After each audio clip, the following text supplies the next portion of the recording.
আসসালামু আলাইকুম। আলহামদুলিল্লাহ, অবশেষে কুতুবদিয়া থেকে আবার ২০০০ চট্টগ্রাম মাহফিলে রওনা দিলাম।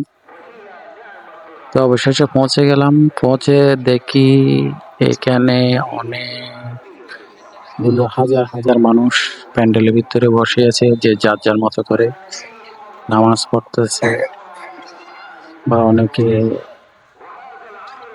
হাঁটা ঘোরাফেরা করতেছে, দেখতেছে। শুক্রবারে জুমার দিন তো মানুষ কয়েক লাখ মানুষ আবার জুমার নামাজ আদায় করতে হাজার হাজার মানুষ বলার বাইরে। দেখে মন ভরে গেল।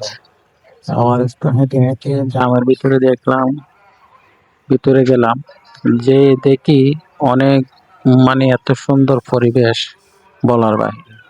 প্রাকৃতিক পরিবেশ যত দেখি তত মন ভরে যায়। এই যে দেখেন কত সুন্দর গ্রামের মানুষগুলা কিন্তু। তারপরে আসলাম একটু ভিতরে।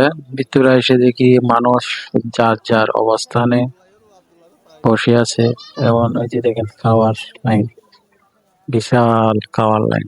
এত সুশৃঙ্খল ভাবে খাওয়ানো হয়, কোনো কথা হয় না, কোনো ঝামেলা হয় না, কোনো ঝামেলা হয় না। কমিটি যে এত সুন্দর করে পরিচালনা করে তা বলার বাহিরে। তো ভিডিও আমি মাহফিলের কিছু ভিডিও করলাম। এই যে আমি ভিডিও করতেছি, মানে মানুষ যতই দেখি ততই ভালো লাগে, এর জন্য ভিডিও করতেছি। এই যে দেখেন কতগুলো মানুষ। আজকে প্রায় 12 বছর পর আক্তারাবাদ কুমিরাগোনা ২০০০ চট্টগ্রাম মাহফিলে গেলাম।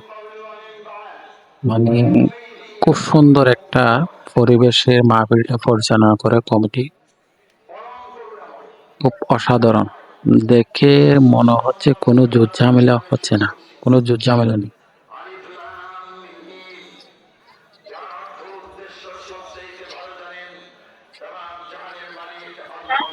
এই যে মানুষ, মানুষ আর মানুষ। এই যে কমিটির লোক নামাজ পড়ার জন্য সবকিছু পরিষ্কার করে দিচ্ছে, বিছনা করে দিচ্ছে, নামাজ পড়ার জন্য কাতা ঠিক করে দিচ্ছে।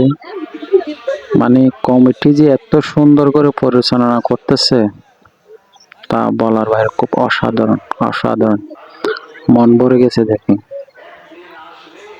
মানে এখানে আসলে ইবাদত, জিকির, ইবাদত, নামাজ এগুলো পড়তে হয়।